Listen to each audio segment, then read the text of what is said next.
Life of truth, నేను కనుక సత్యవంతమైన జీవితం గడపాలనేట్లయితే అదేమిటనమాట, లివింగ్ వితౌట్ ఎనీ డాగ్మాస్.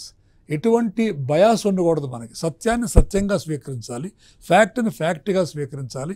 ఎటువంటి భేషజాలకి కానీ, ఎటువంటి వేరే భావాలకు కానీ వాటి యొక్క భావాల ప్రభావాలకి మనం లోను కాకుండా సత్యాన్ని సత్యంగా స్వీకరించాలి. ఉదాహరణకి మనకి మన సమాజంలో, మన యొక్క దైనందిన జీవితంలో అనేక రకాలైనటువంటి రాజకీయ భావాలు మన మీద ప్రభావం చూపిస్తుంటాయి.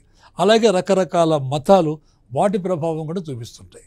కాబట్టి సత్యాన్ని కనుక మనం అర్థం చేసుకోవాలనేట్లయితే ఈ ప్రభావాలకి మనం లోను కాకుండా మనం అన్బయాస్డ్గా, ఎటువంటి బయాస్ లేకుండా మనం సత్యాన్ని చూసుకోవాలి.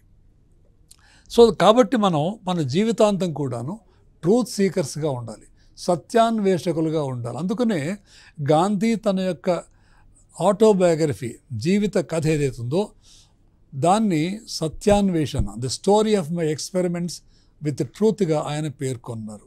సో సత్యాన్వేషణ అంటే ఏమిటనమాట, ఎటువంటి బయాస్ లేకుండాను మనం సత్యాన్ని సత్యంగా చూడటమే ఆ జర్నీ, లైఫ్ జర్నీ అది.